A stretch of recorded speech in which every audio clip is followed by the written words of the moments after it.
Now question 33 देखिए।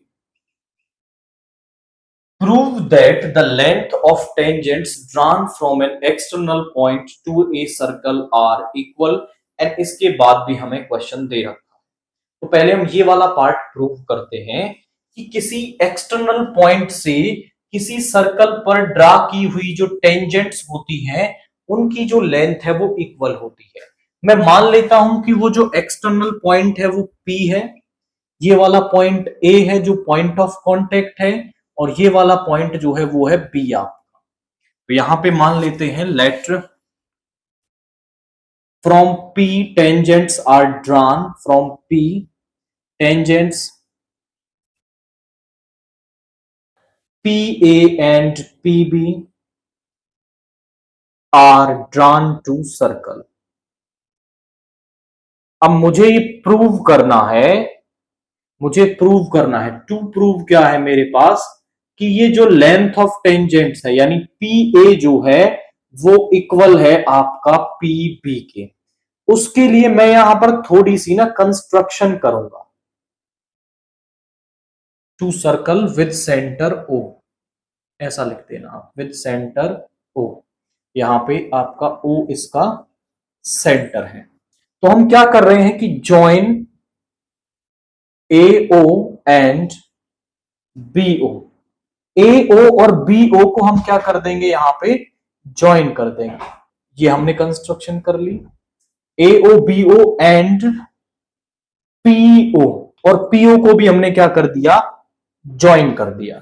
ये हमने कंस्ट्रक्शन कर ली है कि A और O को हम ज्वाइन करेंगे, B और O को हम ज्वाइन करेंगे, और P और O को हम ज्वाइन कर देंगे। अब आप देखें कि हम कंसेप्ट क्या यूज करने वाले हैं।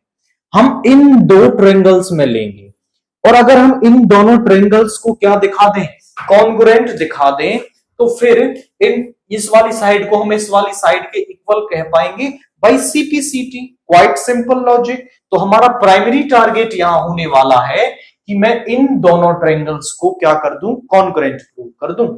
तो हम यहां पे करेंगे इन ट्रायंगल PBO, आप ले लो इन triangle PAO and triangle PBO।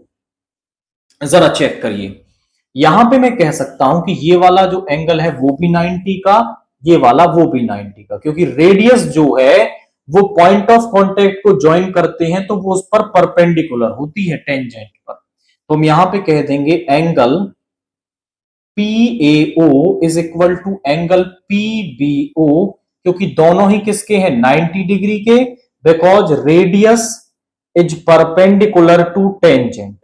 जो रेडियस है वो टेंजेंट की क्या होती है, परपेंडिकुलर होती है। दूसरा मैं यहां पे कह सकता हूं कि आपका PO is equal to PO, क्योंकि दोनों में क्या आ रहा है, ये कॉमन आ रहा है। उसके बाद हम कह सकते हैं कि AO is equal to BO। AO is equal to BO, ये क्या है, रेडियस है। जरा चेक करिए, ये तो 90 डिग्री का यानी राइट एंगल मिल गया, और राइट एंगल के सामने वाली साइड होती है हाइपोटेनियस, वो भी दोनों की इक्वल है, और उसके अलावा एक और साइड इक्वल मिल गई by RHS, right hypotenuse side. Therefore हम कह सकते हैं कि triangle PAO is congruent to triangle PBO। ये दोनों क्या हो गए, आपस में कॉन्ग्रुएंट हो गए। तो यहां से अब मैं कह सकता हूं PA is equal to PB, PA is equal to PB because by CPCT, hence proof। तो पहले वाला पार्ट हमने प्रूव कर दिया कि tangents drawn from an external point are equal. उसके बाद क्वेश्चन कह रहा है using above result find the length of BC of triangle ABC। ABC हमारे पास एक ट्रायंगल है, और इस BC की लेंथ मुझे यहां पर निकालनी है। Given that a circle is inscribed in ABC touching the sides. इसके अंदर एक सर्कल को इंस्क्राइब किया गया है, BC को P पे टच करता है, AC को Q पे टच करता है, और AB को R पे टच करता है। एंड और जो गिवन डाटा है उसको हम लिख देते हैं। गिवन क्या है हमारे पास, गिवन है AB is equal to 10 centimetre. जो ए बी है वो आपका वो है 10 सेंटीमीटर, ये दे रखा है। दूसरा ए क्यू इज इक्वल टू हमारे पास है 7 सेंटीमीटर एंड सी क्यू हमारे पास है दिस इज 7 सेंटीमीटर और सी क्यू जो है वो है हमारे पास 5 centimetre. C Q is 5 centimetre. अब जरा देखिए हमें निकालना है बीसी। यहां पर हम एक क्वाइट सिंपल लॉजिक यूज करेंगे। देखिए सी एक एक्सटर्नल पॉइंट है तो यहां से मैं कह सकता हूं कि सी क्यू और सीपी टेंजेंट हो जाएंगी, तो C Q is equal to CP होगा।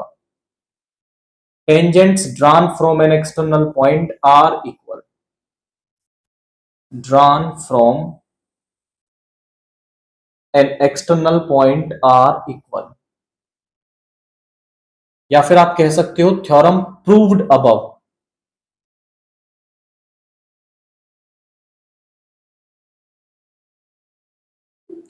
सिमिलर ए भी एक एक्सटर्नल पॉइंट है, ए आर और ए क्यू, तो ये भी इक्वल हो जाएंगे। A Q is equal to A R by same result. B भी एक एक्सटर्नल पॉइंट है, BP is equal to B R हो जाएगा बाई सेम रिजल्ट। तो यही डाटा हमें इस्तेमाल करना है। देखिए सी क्यू और सीपी आपस में इक्वल है, CP is equal to C Q और सी क्यू कितना दे रखा है हमें 5 सेंटीमीटर, यानी सीपी भी हमें क्या मिल गया 5 सेंटीमीटर मिल गया। मुझे निकालनी है बीसी। सीपी तो मुझे मिल गया, अगर मुझे बीपी और मिल जाए तो बीसी मिल जाएगी, क्वाइट सिंपल हो जाएगा। आप जरा देखिए ए क्यू और ए आर जो है वो इक्वल है आपका ए क्यू के और जो है 7 सेंटीमीटर, यानी ये वाली साइड भी कितनी आ गई 7 आ गई। अब मेरे पास ये पूरी साइड 10 है, तो ये वाली साइड में पूरे में से सब्ट्रैक्ट करके निकाल सकता हूं। तो जो बी आर है, बी आर वो इक्वल हो जाएगा A B minus A R. A B पूरा है 10, उसमें से सब्ट्रैक्ट कर दिया ए आर दैट इज 7, तो ये आ गया 3 सेंटीमीटर, यानी जो बी आर है वो मेरे पास आ गया है 3 सेंटीमीटर। तो अब मैं यहां पे कह सकता हूं कि जो बीपी है ना, बीपी किसके इक्वल है बी आर के इक्वल है और वो आया है 3 सेंटीमीटर।